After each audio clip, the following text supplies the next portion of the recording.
A major challenge that confronts India's medical and scientific community, and indeed the global one, in effectively fighting the COVID pandemic are the evolving changes of the novel coronavirus.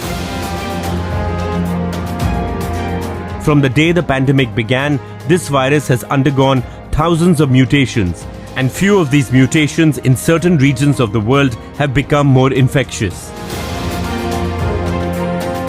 The changed forms of the virus are also known as mutants or variants. These variants of coronavirus are driving new surges of COVID-19 across the world.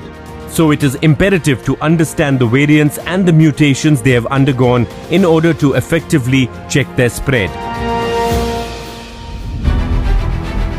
In this episode of Science for a Self-Reliant India, we get a better understanding of these viral mutations and how they occur. We also see how India is creating a robust network of research laboratories to build an efficient and effective system of tracking and tracing viral mutations, which in turn is an important part of leveraging science for a self-reliant India. We also get an in-depth understanding on viral genome sequencing and how it is helping scientists identify SARS-CoV-2 and develop diagnostic tests, vaccines and other tools for outbreak management. And finally, we take a look at the new indigenous COVID vaccine, Corbevax, being developed by Hyderabad-based pharmaceutical company Biological E, and why the government of India has placed an advance order of these 30 crore vaccines. This and much more only on India Science.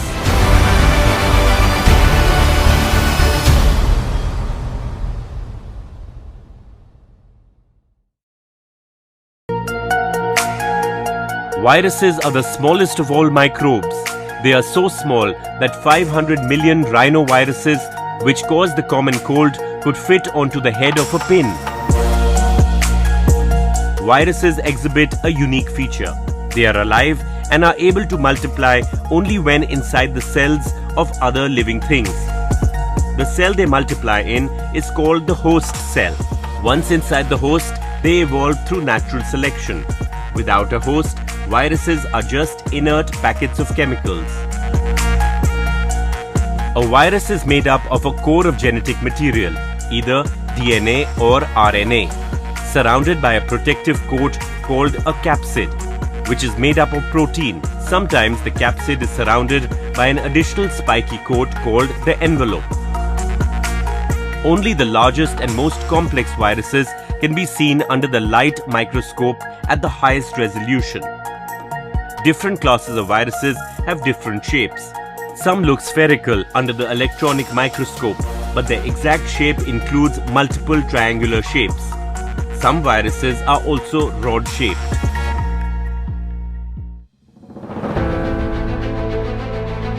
Tobacco mosaic virus or TMV was the first virus to be discovered by scientists. Two scientists are generally credited for its discovery: Russian botanist Dmitry Ivanovsky and Dutch microbiologist Martinus Beijerinck.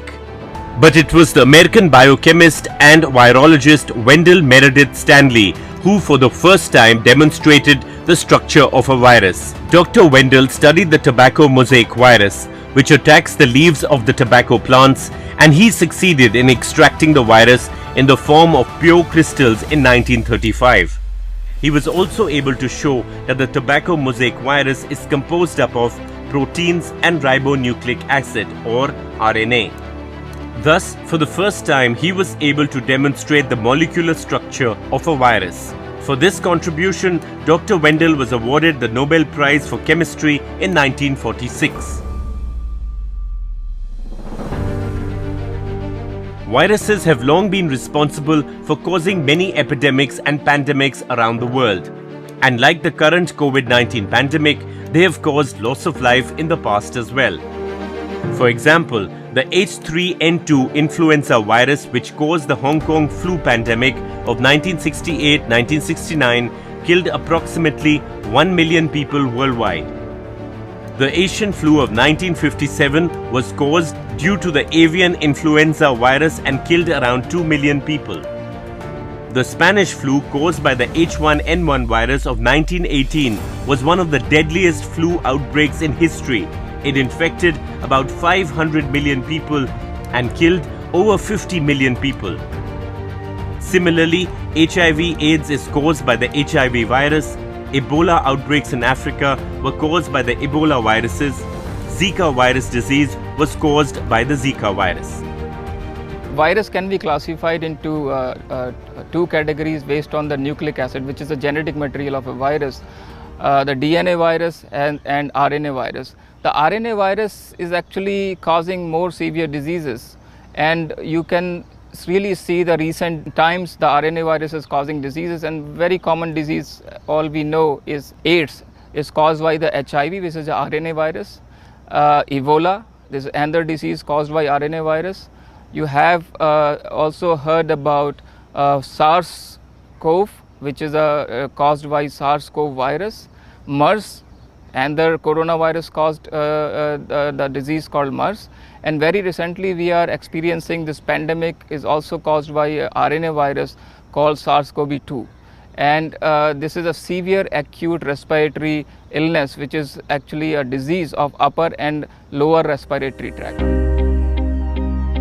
Genomes of living organisms are composed up of one to several long molecule DNA or deoxyribonucleic acid, whereas viral genomes can be of DNA or ribonucleic acid or RNA. Viruses whose genetic material or genome is composed of RNA are also known as retroviruses. DNA and RNA are two main classes of nucleic acids. Nucleic acids are naturally occurring chemical compounds that serve as the primary information carrying molecules in cells. They play the major role in protein synthesis of an organism. In the living world, mutation denotes any change in the genome of an organism, virus or bacteria. Mutation is also defined as an alteration in the genetic material or the genome of a cell of a living organism or of a virus. That is more or less permanent and that can be transmitted to the cells or the virus's descendants. Mutation can occur potentially anywhere on DNA molecules at any time. Mutation can occur for various reasons. They can be caused by high energy sources such as radiation or by certain chemicals in the environment. They can also appear spontaneously during the replication of genetic material. The mutations in general is defined as any change in the genome sequence of any organism. So similarly, viruses have genomes either of DNA or RNA, and they are actually not living or replicating outside the cell. So when they infect, they start replicating, and once they replicate, there are some errors which occurs in their genome, and these are propagated. Some errors are actually propagated and some are not. Some are offering advantage and some are not. So it is like when you are typing on your mobile phone or your computer different letters, and you have the ability to auto correct it or you go back and correct it, and these corrections are generally in higher organisms, but in viruses they lack these corrections and they acquire mutations. The mutations which offers them advantage, it means the changes in the protein, the real workhorses of the virus, are again propagated to infect the other organisms. So these are the mutations basically.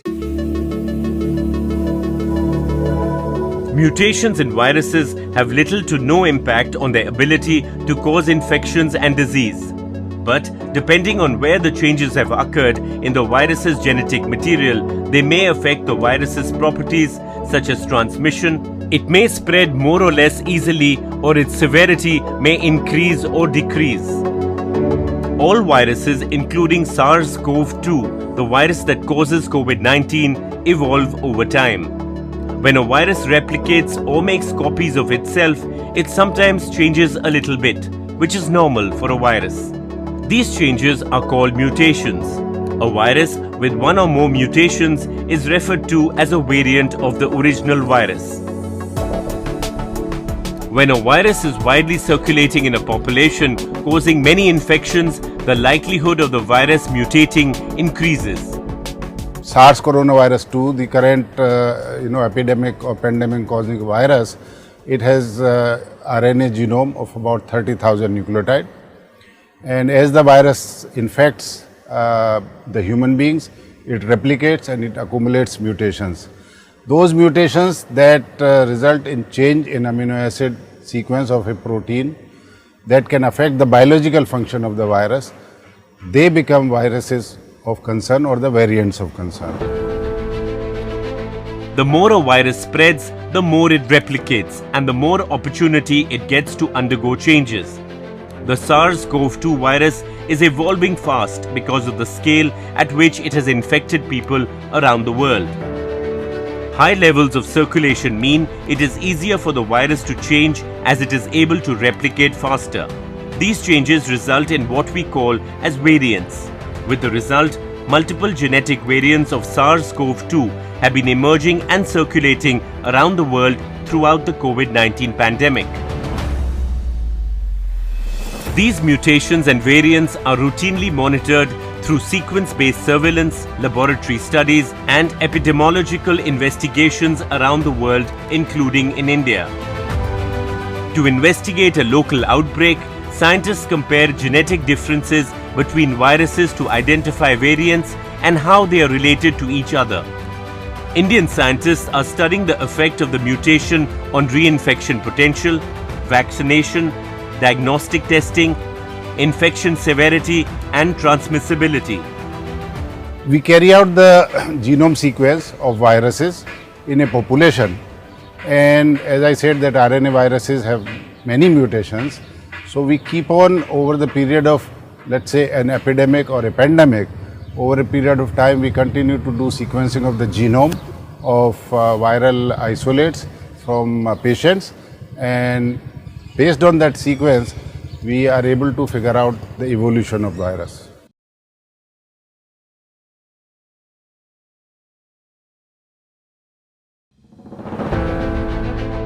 Various national and international agencies have given names to the different strains according to their own classification system. For example, the US government interagency group developed a variant classification scheme that defines 3 classes of SARS-CoV-2 variants on the basis of their epidemiological and genomic features. Similarly, researchers from across the globe, including universities of Oxford and Edinburgh, have formed a collaborative network known as Pango Network.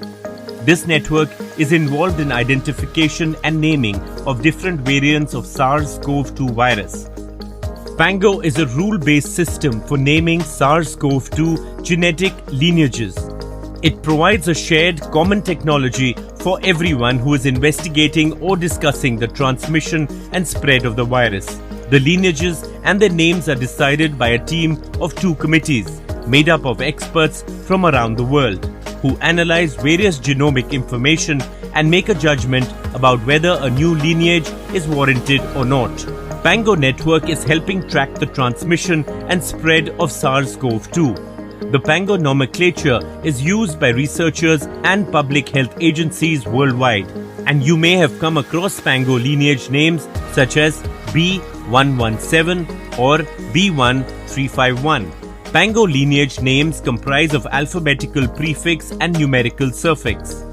The alphabetical prefix contains Latin characters only which are case insensitive. The World Health Organization has also been routinely assessing the variants of SARS-CoV-2 and whether they result in changes in transmissibility, clinical presentation and severity, or if they impact on public health interventions, including diagnostics, therapeutics, and vaccines. In order to address the confusion regarding names of the novel coronavirus variants, the WHO recently announced a new naming system for key COVID-19 variants. The labels are based on the Greek alphabet, for example, alpha, beta, gamma, etc., making them simple, easy to say and remember.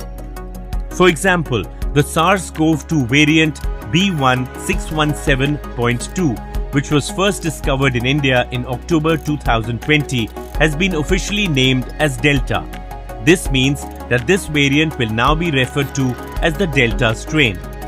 It is hoped that such a move would end the stigmatizing practice of naming the variants after the region they were first identified from. in order to simplify the things, WHO has come up with a protocol to name different variants using the Greek letters. This is to avoid any stigma to a particular country where these variants were observed.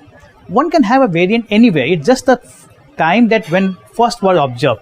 Similarly, like Delta mutant, Delta variant was first observed by sequencing method in India. It could have been anywhere else, but it was not observed. So, to avoid incorrect labeling or stigma for any country, WHO has used this kind of Greek letters. A genome is an organism's or virus's complete set of genetic instructions. Each genome contains all of the information needed to build that organism or virus and allows it to grow and develop. Basic building blocks of genomes are either DNA or RNA, which are complex chemical molecules made up of bases. The sequence of these bases in DNA or RNA molecules decides what genetic information is in a particular genome. Genome analysis of a virus involves the identification, measurement, or comparison of various genomic features. It involves a technique known as genome sequencing. Genome sequencing involves figuring out and revealing the order of DNA or RNA nucleotides, also known as bases, which are building blocks of a genome of an organism or even a virus. Genome sequencing is backed by automated DNA sequencing methods and computer software to assemble the enormous sequence data. The sequence tells scientists the need of genetic information that is carried in a particular DNA or RNA segment. Viral genome sequencing is a vital and rapidly developing tool in the diagnosis of COVID-19 and in understanding the spread and control of coronavirus. Genome sequencing has enabled scientists all over the world, including India, to rapidly identify SARS-CoV-2 and develop diagnostic tests, vaccines, and other tools for outbreak management. It has also enabled the scientists to monitor the spread of COVID disease and evolution of the virus.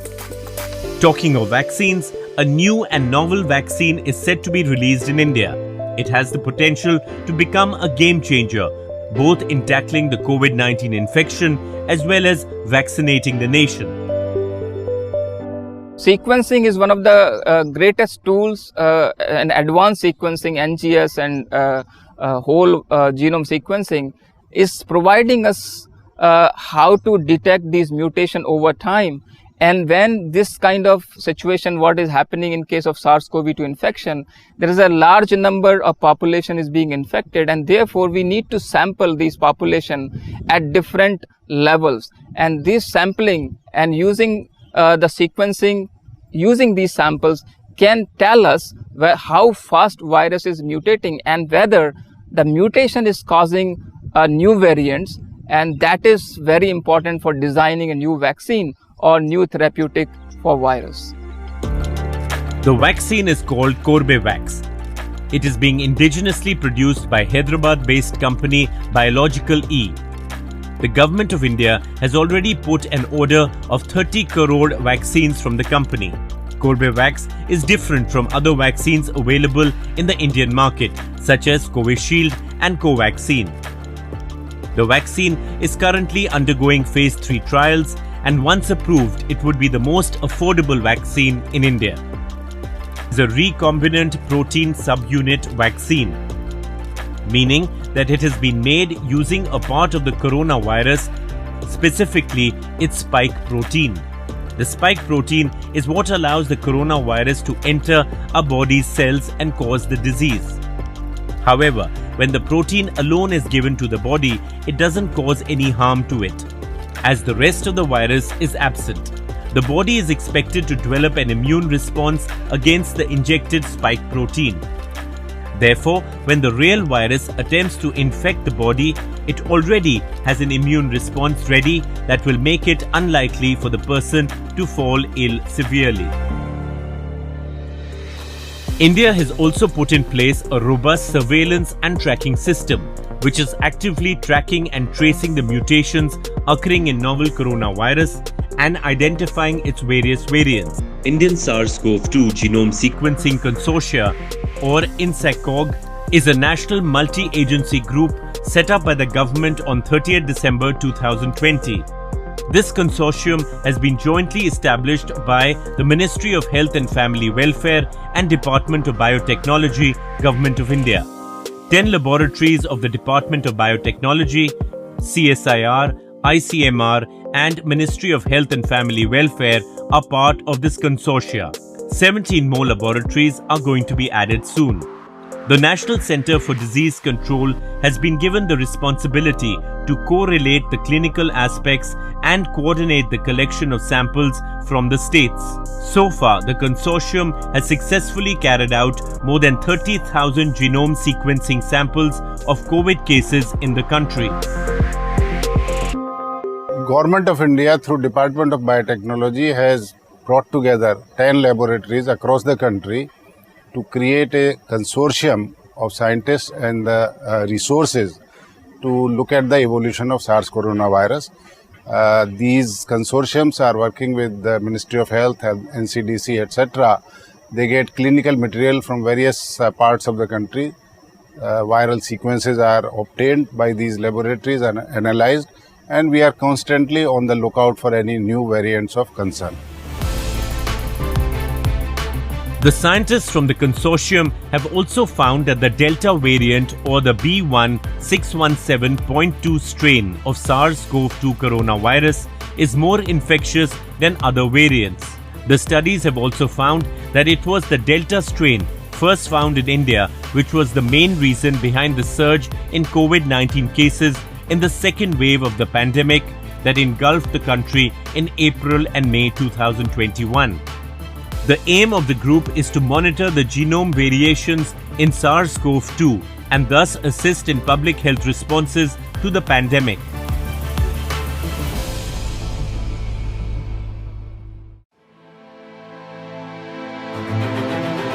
The objective of self-reliance for a country is holistic and all-encompassing. This is not an inclusive or a closed idea, but one that seeks to prepare a nation to be economically empowered and socially robust. The suffering and the massive loss of life caused by the COVID pandemic across the globe, irrespective of the country's development status or global power, has put on the center stage the need to create better and more responsive healthcare systems.